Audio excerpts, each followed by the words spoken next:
जय हिंद बच्चों। तो जैसे कि हम इससे पहले हमने आर्टिकल 27 और 28 कंप्लीट कर लिया था। तो जैसे हमने देखा था हमारे मूल अधिकार में हमें कितने अधिकार दिए गए हैं, तो हमें दिए गए 7 अधिकार। तो ठीक है, तो हमने अभी इसके पहले वाली क्लास में कितने अधिकार देख लिए थे बच्चों? तो हमने टोटल देख लिए थे 4 अधिकार। तो पहला अधिकार था समानता के विरुद्ध अधिकार, ठीक है, हर बात में समानता, ठीक है, समानता का अधिकार था। और दूसरा अधिकार जो था हमारा वो था स्वतंत्रता का अधिकार। और हमारा तीसरा जो अधिकार था वो था शोषण के विरुद्ध अधिकार। मतलब जैसे कि आपने देखा आर्टिकल में, देखिए कि उसमें कहा गया है कि छोटे बच्चों को आप काम पे नहीं लगा सकते, या खनन या कारखाने में कहीं पे भी आपको छोटे बच्चों को काम नहीं लगाना है, उनको स्कूल भेजना है, विद्यालय भेजना है। तो ये हमने हमारे शोषण के विरुद्ध जो अधिकार है हमारा स्वतंत्र, वो उस अधिकार में हमने देख लिया था। तो हमारा चौथा जो अधिकार था वो था धार्मिक स्वतंत्रता का अधिकार। जैसे आपने देखा है कि अगर किसी स्कूल में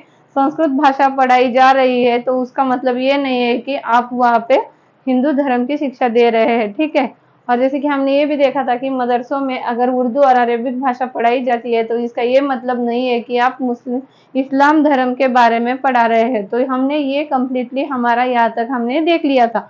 तो हमें अभी आज देखना था शिक्षा एवं संस्कृति का अधिकार। तो देखिए बच्चों, इसमें ये कहा गया है कि किसी भी जाति या धर्म का व्यक्ति हो तो आप उसे स्कूल या विद्यालय में आने से नहीं रोक सकते, ठीक है। तो इसमें सबसे पहले ये कहा गया है कि किसी भी व्यक्ति को, किसी भी धर्म का व्यक्ति हो, किसी भी धर्म या जाति का व्यक्ति हो, आप उसे शिक्षा से वंचित नहीं रख सकते, ठीक है।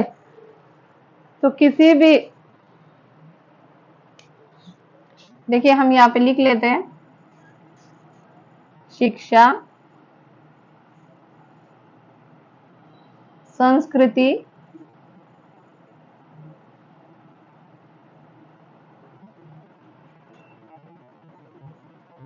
जाति या धर्म का व्यक्ति, ठीक है।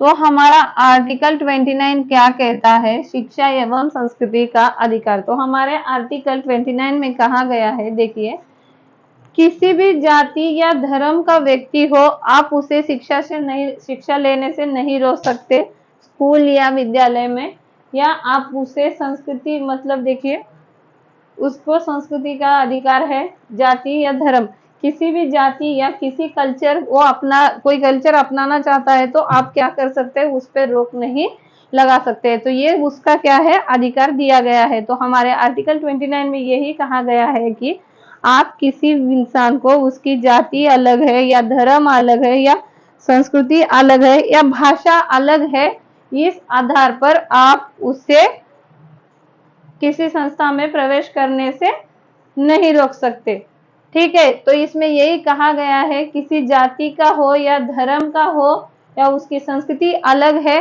तो आप इस आधार पर उसे अपने संस्था में आने से नहीं रोक सकते, प्रवेश लेने से नहीं रोक सकते। तो देखिए सबसे पहले इसमें क्या कहा गया है, जिस जाति का वर्चस्व ज्यादा होगा उसे कहते हैं बहुसंख्यक, ठीक है। और जिस जाति का वर्चस्व कम है या किसी धर्म का वर्चस्व कम है उसे कहते हैं अल्पसंख्यक, ठीक है। तो सबसे पहले हमारे संविधान में अल्पसंख्यक जो शब्द है उस शब्द को पहली बार कब कहा गया है, अल्पसंख्यक शब्द का यूज कब हुआ है, तो हमारे आर्टिकल 29 में किया गया है। तो देखिए जिस जाति का ज्यादा वर्चस्व होगा या बहुसंख्यक होगी उसे कहते हैं मेजॉरिटी, ठीक है। और जिस जाति का वर्चस्व कम है या जिस धर्म के लोग कम है उसे कहते हैं अल्पसंख्यक, और उसी को कहते हैं मेजॉरिटी। तो जैसे कि हम आपको एक एग्जांपल देते हैं बच्चों, जैसे जिस गांव में देखिए कि किसी धर्म के, अगर सोचिए वहां पे हिंदू धर्म के लोग हैं तो वहां पे उन हिंदू धर्म के लोगों का ज्यादा चलेगा, तो उसे क्या कहते हैं, मेजॉरिटी कहते हैं। और सोचिए किसी दूसरे धर्म का, मतलब किसी दूसरे धर्म के लोग वहां पे कम है तो उसे क्या कहते हैं, मेजॉरिटी कहते हैं। तो देखिए और एक बात आपको बताना चाहते हैं, जब भी अल्पसंख्यक जो नाम है आएगा वो कब आएगा, जब भी अल्पसंख्यक की जो गणना है वो की जाएगी धर्म के आधार पर, ठीक है। और जब भी आरक्षण की बात आएगी तो आरक्षण किस बात पे मिलता है, तो हमें मिलता है आरक्षण जाति के आधार पर मिलता है। और अल्पसंख्यक जो है उसे किस आधार पर बताया जा सकता है, उसे धर्म के आधार पर बताया जा सकता है। ठीक है, तो ऐसा नहीं है कि हिंदू धर्म के लोग ज्यादा है तो हर जगह हिंदू धर्म ही सबसे आगे होगा या उनकी ही वही बहुसंख्यक होगा, ऐसा नहीं लिखा गया है। ठीक है, जैसे हो गए हमारे पूर्वोत्तर राज्य है मिजोरम, मेघालय, तो उस भाग में देखिए क्या है, वहां पे ईसाई धर्म के लोग ज्यादा है। वहां पर जो मतलब जैसे पहले वाले जो लोग थे आदिवासी दलित समाज के लोग, उन लोगों के साथ ज्यादा टॉर्चर होता था, सब लोग उनको बहुत ही टॉर्चर करते थे, तो इसीलिए वो लोगों ने क्या किया, ईसाई धर्म अपना लिया। मतलब जैसे मिजोरम साइड के जो लोग हैं उन्होंने क्या किया, उन्होंने अपना ईसाई धर्म अपना लिया, तो इसीलिए वहां पे हिंदू अल्पसंख्यक में है और मतलब जैसे ये मेजोरिटी में है, और ईसाई धर्म के जो लोग हैं वो क्या है, माइनॉरिटी में आ गए हैं। तो ऐसे देखिए किसी गांव में हो या किसी राज्य में हो, मतलब जैसे हो गया जिस जाति के ज्यादा लोग होंगे वो क्या होंगे, मेजोरिटी में होंगे, और जिस जाति के कम लोग होंगे उसे क्या कहते हैं, माइनॉरिटी कहते हैं। तो अल्पसंख्यक शब्द का सबसे पहले प्रयोग कहाँ पे किया गया है, सबसे पहले उपयोग आर्टिकल 29 में किया गया है। तो ये हो गया हमारा आर्टिकल 29। तो हम इसमें अभी देखते हैं, देखिए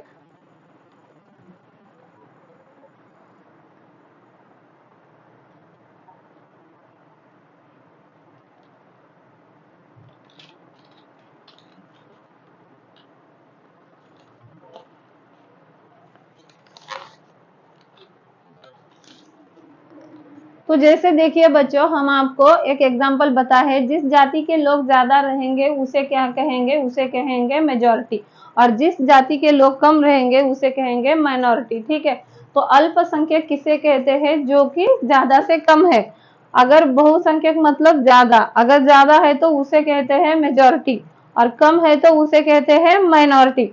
तो देखिए जैसे कि हमारे भारत में अलग अलग कल्चर है, अलग अलग जाति या धर्म के लोग हमारे भारत में रहते हैं, तो इसका मतलब ये नहीं है कि आप उनको शिक्षण संस्था में आने से रोक सकते हैं। ठीक है, जैसे हो गया हम बताते हैं एक स्कूल हो गया, तो हमारे स्कूल में जैसे कि आप देखे होंगे जब हम छोटे थे या आप छोटे थे, तो तब आपने देखा होगा कि स्कूल या कॉलेज में हर एक प्रकार के मतलब अलग अलग जाति या धर्म के लोग स्कूल में आते, तो आप देखते हैं सबके लिए बराबर यूनिफॉर्म होता है वहां पे स्कूल में। जब भी कोई भी आएगा सबको समान दिखने के लिए तो छोटे बच्चों को इसीलिए क्या किया जाता है, यूनिफॉर्म रखा जाता है। तो जैसे देखिए एक हम बता रहे हैं आपको, जैसे कोई हो गया, अभी ये हो गया हमारा हो गया इंजीनियरिंग कॉलेज है आईआईटी का, और यहाँ पे कोई पंडित जी आ गए टीका लगा के या गेरुआ वस्त्र पहन के पूरा आ गए वो, तो उनको क्या लगेगा, यहाँ पे आने के बाद उनको असहजता लगेगी, उनको अनकंफर्टेबल फील होगा।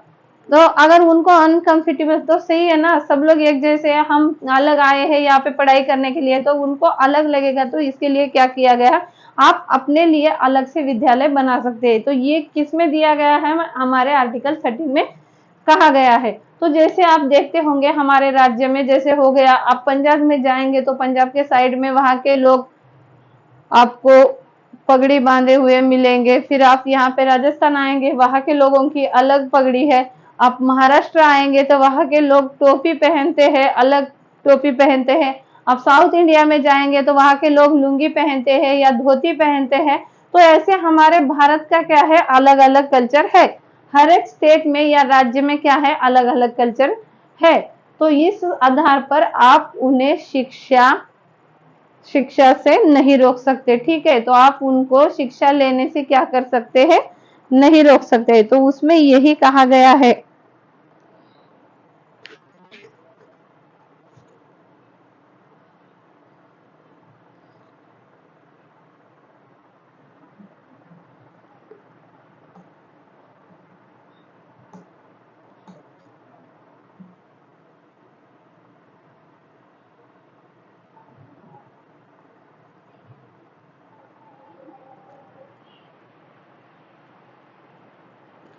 तो इसमें यही कहा गया है कि किसी जाति या उसकी जाति अलग है या उसकी उसका धर्म अलग है या उसकी संस्कृति अलग है, तो आप इस आधार पर शिक्षा लेने से नहीं रोक सकते, उनको स्कूल या कॉलेज में आने से क्या है, रोक नहीं सकते। तो हमारा आर्टिकल 29 यही कहता है कि शिक्षा एवं संस्कृति का अधिकार, तो आप शिक्षा लेने से उन्हें रोक नहीं सकते, आपको शिक्षा लेने का पूरा अधिकार है। तो देखिए, जिस जाति के, आपको लिखकर बताते हैं।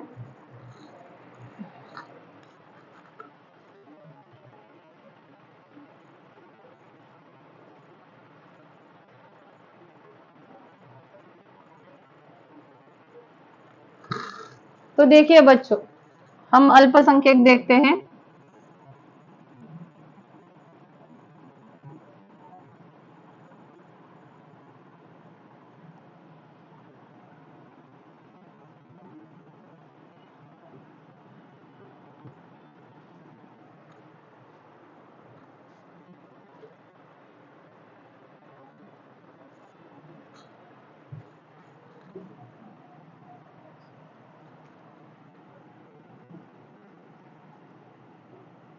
तो देखिए बच्चों, इसमें क्या कहा गया है, जिसकी संख्या,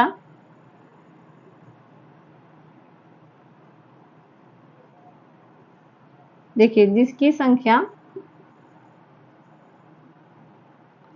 10%, ठीक है, जिसकी संख्या 10% से भी कम है,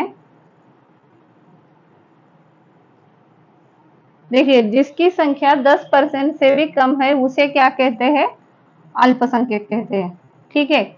और जिसकी संख्या ज्यादा है, जिस जाति का वर्चस्व ज्यादा है या जिस धर्म का वर्चस्व ज्यादा है उसे क्या कहते हैं, मेजॉरिटी कहते हैं, ठीक है। तो ऐसे इसमें यही कहा गया है कि जिसकी संख्या कम है उसे क्या कहते हैं, अल्पसंख्यक कहते हैं, मतलब माइनॉरिटी कहते हैं। जिस जाति या धर्म के लोग 10% से भी कम है उन्हें क्या कहते हैं, अल्पसंख्यक कहते हैं। तो हमारे भारत में सबसे ज्यादा अल्पसंख्यक जो है वो कौन है, तो हमारे भारत में सबसे ज्यादा अल्पसंख्यक मुस्लिम धर्म है, ठीक है। तो देखिए, मुस्लिम लोग जो है वो क्या है, अल्पसंख्यक में आते हैं। तो इसमें यही कहा गया है कि देखिए, जब भी अल्पसंख्यक शब्द का प्रयोग होगा वो किस आधार पर होगा, वो होगा धर्म के आधार पर। और आरक्षण की बात जब भी आएगी, आरक्षण किस बात पर दिया जाता है, तो देखिए आरक्षण किस पे दिया जाता है, आरक्षण दिया जाता है जाति के आधार पर। जब भी आरक्षण दिया जाएगा जाति के आधार पर दिया जाएगा। तो जैसे कि आपको देखिए बताते हैं, हिंदू धर्म में सभी जाति के लिए आरक्षण नहीं है। जैसे हो गए दलित समाज के लोग, ऊंचे जाति के या नीचे जाति के, तो उनके लिए आरक्षण दिया गया है। जैसे हो गए ओबीसी, एससी या एसटी के लिए आरक्षण दिया गया है। जैसे आप देखते होंगे हिंदू धर्म में हमारे ब्राह्मण भी आते हैं, लेकिन ब्राह्मण लोगों को आरक्षण नहीं दिया है।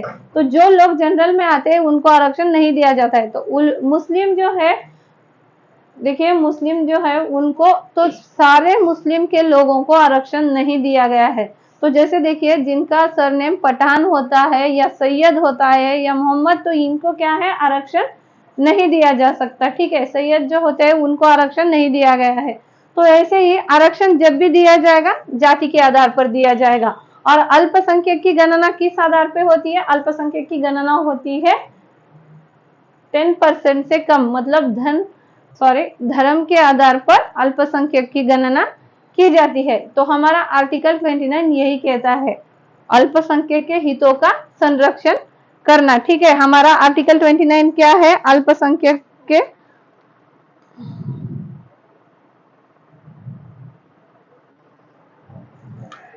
तो देखिए बच्चों, अभी हमारे इसमें जैसे हमने अभी देख लिया कि अल्पसंख्यक की गणना किस आधार पर होती है, तो जब भी होती है धर्म के आधार पर होती है। तो देखिए अल्पसंख्यक में और कौन सा धर्म आता है हम आपको बताते हैं। जैसे ईसाई धर्म हो गया, या अपना हो गया, बौद्ध धर्म हो गया, या जैन धर्म हो गया, या फारसी हो गया, तो ये सब भी किसमें आते हैं, अल्पसंख्यक में आते हैं। तो ये हमारा हो गया टोटल आर्टिकल 29 कंप्लीट। तो जैसे हमने देखा कि जिस जाति का वर्चस्व ज्यादा होगा या जिस धर्म का वर्चस्व ज्यादा होगा उसे कहते हैं मेजॉरिटी, और जिस जाति या धर्म का वर्चस्व कम होगा उसे कहते हैं अल्पसंख्यक, मतलब माइनॉरिटी कहा जाता है। तो जब भी देखिए अल्पसंख्यक शब्द का जब भी प्रयोग होगा तो आप देखेंगे कि जिस धर्म की संख्या कम है उसे अल्पसंख्यक कहते हैं। तो देखिए इसे कब कहा गया अल्पसंख्यक, 10% से भी कम है तो वो आ जाएगा माइनॉरिटी में, ठीक है। अगर 10% से ज्यादा है तो वो आ जाएगा मेजॉरिटी में। तो हमने जैसे पढ़ा पूर्वोत्तर राज्य में हमारे मेघालय या मिजोरम उस साइड में हमने देखा कि वहां पे ईसाई धर्म के लोग ज्यादा है, तो वहां पे ईसाई धर्म बहुसंख्या में है, मतलब मेजॉरिटी में है, और हिंदू धर्म वहां पे माइनॉरिटी में है। तो हमने ये अपना आर्टिकल 29 देख लिया कि शिक्षा एवं संस्कृति का अधिकार, कि आप किसी भी जाति या धर्म या संस्कृति या शिक्षक, तो देखिए किसी भी जाति का हो, उसकी जाति अलग है, या उसकी शिक्षा मतलब जैसे हो गया शिक्षा अलग है, या संस्कृति मतलब कल्चर अलग है, या धर्म अलग है बोल के इस आधार पर आप उसे स्कूल या कॉलेज आने से नहीं रोक सकते, ठीक है। तो हमें अभी इसके आगे देखना था आर्टिकल 30, ठीक है। आर्टिकल 30 देखना है हमें। तो हमारे शिक्षा एवं संस्कृति में कितने आर्टिकल है बच्चों? 29 एंड 30 दो आर्टिकल दिए गए हैं, ठीक है।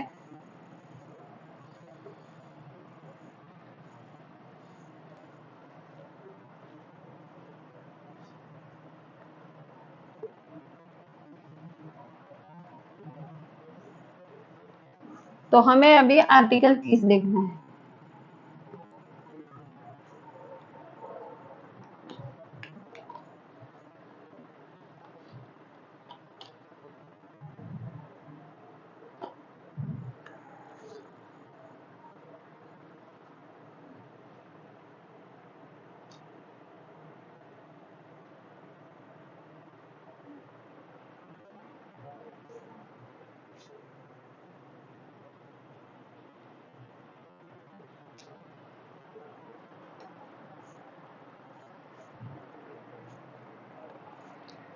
तो देखिए बच्चों, इसमें संस्था खोलने का अधिकार दिया गया है, ठीक है। अल्पसंख्यक जो लोग हैं उनको क्या है, संस्था खोलने का अधिकार दिया गया है। तो आर्टिकल 30 कहता है कि अल्पसंख्यकों को अगर किसी, देखिए अगर अल्पसंख्यक लोगों को, अल्पसंख्यक मतलब जिस धर्म के या जाति के लोग कम है, अगर उनको सबके साथ पढ़ने में दिक्कत हो रही है या उनको असहजता या अनकंफर्टेबल फील हो रहा है, तो वो क्या कर सकते हैं, वो अपनी अपनी संस्था खोल सकते हैं। तो जैसे हमने इसके पहली वाली क्लास में जैसे पूरा पढ़ लिया बच्चों की, देखिए तो इसमें ये कहा गया है अगर किसी को संस्कृत पढ़ना है, ठीक है, अगर आपको संस्कृत पढ़ना है या किसी धर्म के बारे में पढ़ना है तो आप क्या कर सकते हैं, आप अलग से एक संस्था खोल सकते हैं और आप वहां पे जाके साधु महाराज या किसी भी, जैसे आप देखते होंगे होते हैं ना पंडित जी वगैरह, उनकी भी पढ़ाई की जाती है। तो देखिए उसमें अगर आपको संस्कृत पढ़ना है या आपको इस्लाम धर्म पढ़ना है या आपको अरेबिक या उर्दू भाषा पढ़नी है, तो आपको अगर देखिए अगर आपको साधु महाराज बनना है तो आपको अलग से शिक्षा लेनी पड़ेगी। तो तब हमारे संविधान में ये भी कहा गया है अगर आप सबके साथ पढ़ने में असहजता महसूस करते हैं या अनकंफर्टेबल फील करते हैं तो आप अलग से अपनी संस्था क्या कर सकते हैं, खोल सकते हैं। तो उसमें ये कहा गया है जब भी आप संस्कृत पढ़ने जाएंगे तो उसमें तो देवी देवताओं की चर्चा आएगी, आप अरेबिक या उर्दू पढ़ेंगे तो आप उसमें इस्लाम धर्म के बारे में पढ़ेंगे। तो आप सबके साथ ऐसा पढ़ने में आपको अनकंफर्टेबल फील हो रहा है तो आप आर्टिकल 30 में कहा गया है कि आप अपने लिए अलग संस्था खोल सकते हैं या विद्यालय खोल सकते हैं। अगर आप अलग संस्था या विद्यालय खोल सकते हैं, जैसे देखिए मुस्लिम धर्म में आप देखते होंगे उर्दू या अरेबिक लैंग्वेज पढ़नी होती है तो वो लोग मदरसे में जाके पढ़ते हैं। तो देखिए ऐसे आप अलग से संस्था खोल सकते हैं और उस संस्था में जो आपको पढ़ाने टीचर्स आएंगे उनको सैलरी कौन देगा, हमारी सरकार देगी, ठीक है। तो हमारे आर्टिकल 30 में कहा गया है कि अगर आप अल्पसंख्यक लोग सबके साथ शिक्षा मतलब देखिए शिक्षा लेने से आपको असंकुचित होते हैं या आपको अनकंफर्टेबल फील होता है तो आप अपना विद्यालय खोल सकते हैं, अपनी संस्था खोल सकते हैं। तो हमारे आर्टिकल 30 में बस इतना ही कहा गया है बच्चों। तो आप देख लीजिए, तो अगर आपको संस्कृत पढ़ना है, देवी देवताओं के बारे में पढ़ना है तो आप अलग से दूसरा संस्था खोल सकते हैं। तो ये हम अभी आर्टिकल 30 कंप्लीट हो गया है हमारा, हम अभी देखने वाले हैं आर्टिकल 31, ठीक है। तो ये हमारा देखिए हमारा आर्टिकल 31 जो है, 31 जो है जो हमारा आर्टिकल, तो हमने अभी इससे पहले क्या देखा था, शिक्षा एवं संस्कृति का अधिकार। ये कितना अधिकार था हमारा, ये था हमारा 5वां अधिकार। ठीक है, तो हमारा जो अभी आर्टिकल 31 है वो हमारा क्या है, संपत्ति का अधिकार है, आर्टिकल 31। तो देखिए इसमें संपत्ति का अधिकार है।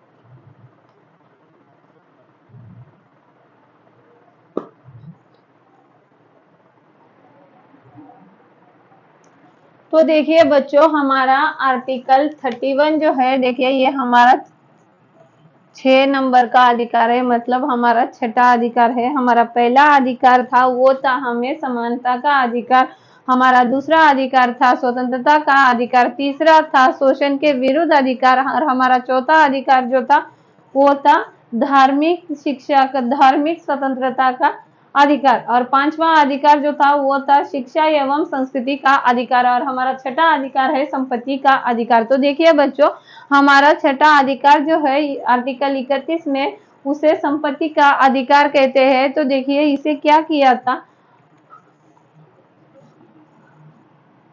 44वां संविधान संशोधन, ठीक है, 44वां संविधान संशोधन करके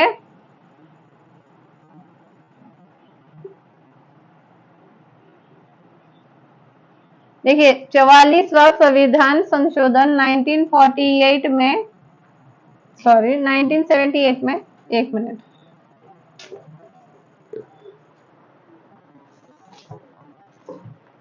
तो देखिए बच्चों 44वां संविधान संशोधन द्वारा 1998 में, सॉरी 1978, 1978 में गलती हो गई, 1978 में मुरारजी देसाई द्वारा, तब के हमारे प्रधानमंत्री थे मुरारजी देसाई। तो देखिए मुरारजी देसाई द्वारा 44वां संविधान संशोधन द्वारा 1978 में हमारा जो संपत्ति का अधिकार था आर्टिकल 31 में, उसे निकाल के कहाँ पे जोड़ दिया गया बच्चों, आर्टिकल 300 के क में जोड़ दिया गया है। ठीक है, तो आर्टिकल 300 के क में हमारे संपत्ति का अधिकार को जोड़ दिया गया, और इसमें यह कहा गया कि ये कानूनी अधिकार ना होकर इस पे सरकार का अधिकार होगा। तो हमारा संपत्ति का अधिकार कानून ना छीनकर हमारा अधिकार कौन छीन सकता है, तो हमारा अधिकार छीन सकते हैं हमारी सरकार।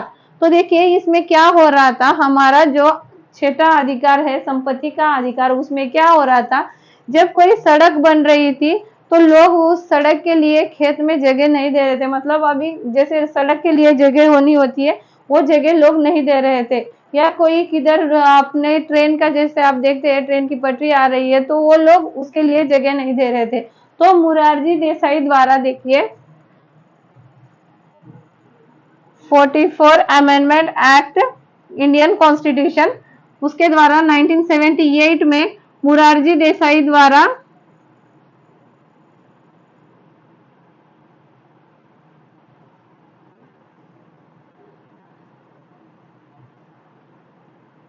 ठीक है, मुरारजी देसाई द्वारा हमारा संपत्ति का जो अधिकार है उसे कहाँ जोड़ दिया गया, 300 के क में जोड़ दिया गया। तो आपको पता होना चाहिए कि जो चीज देखिए आर्टिकल 12 से लेके 35 में जो भी चीज आएगी, आपको पता है कि वहां पे हाई कोर्ट, डिस्ट्रिक्ट कोर्ट या सुप्रीम कोर्ट दोनों भी क्या कर सकते हैं, हमारे मूल अधिकार की रक्षा कर सकते हैं। तो देखिए हमारे जो ये हमने अभी तक कितने अधिकार पढ़ लिए बच्चों, हमने पढ़ लिए 6 अधिकार। तो हमने 12 से 35 में देखा कि, तो इसमें और एक बात रह गई, सॉरी, हमने आर्टिकल 29 में आपको ये नहीं बताया कि देखिए शिक्षा एवं संस्कृति का अधिकार, अल्पसंख्यक जो लोग हैं उनको उनकी संरक्षण मतलब उनकी रक्षा करना किसका अधिकार है बच्चों? तो स्टेट का अधिकार है। तो हमारे राज्य को ये कहा गया है कि आप किसी भी विद्यालय में या स्कूल में बच्चों को एडमिशन लेने से या वहां पे पढ़ने से नहीं रोक सकते। तो ये किसे देखना है? स्टेट को देखना है।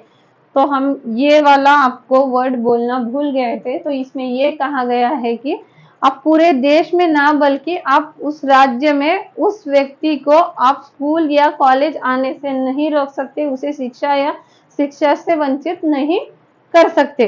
ठीक है, हमारे आर्टिकल 29 का है ये। तो हमें किसी भी राज्य में शिक्षा देखिए विद्यालय में या स्कूल में शिक्षा लेने से हम उन्हें नहीं रोक सकते। तो देखिए 12 से 35 हमारा क्या है? मूल अधिकार है। 12 से 35 हमारा मूल अधिकार मतलब फंडामेंटल राइट है।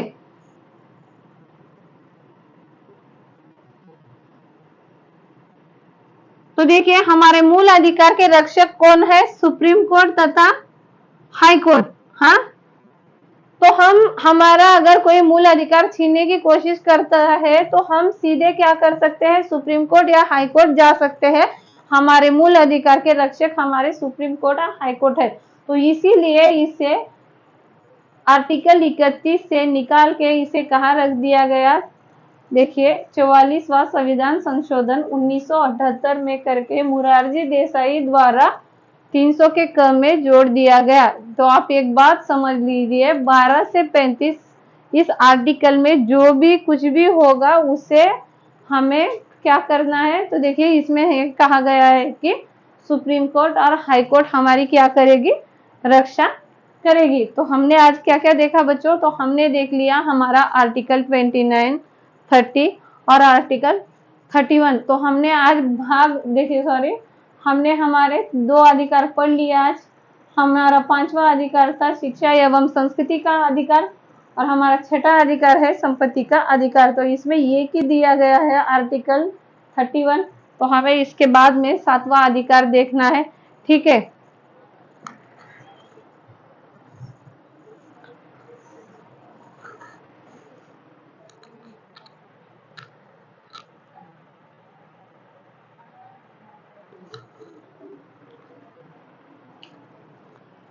तो ये हो गए हमारे 12 से 35। 12 से 35 के बीच में जो भी चीज होगी मूल अधिकार के बारे में उसे सुप्रीम कोर्ट और हाई कोर्ट क्या करेगी? रक्षा करेगी। तो देखिए किसी राज्य या स्टेट में आप किसी को भी उसकी जाति अलग है या धर्म अलग है, इस आधार पर आप उसे पढ़ने से नहीं रोक सकते। तो आज के लिए हम इतना देखते हैं बच्चों। इसके आगे की क्लास में हम आर्टिकल 32 के बारे में पढ़ेंगे। तब तक के लिए सभी को जय हिंद, जय भारत।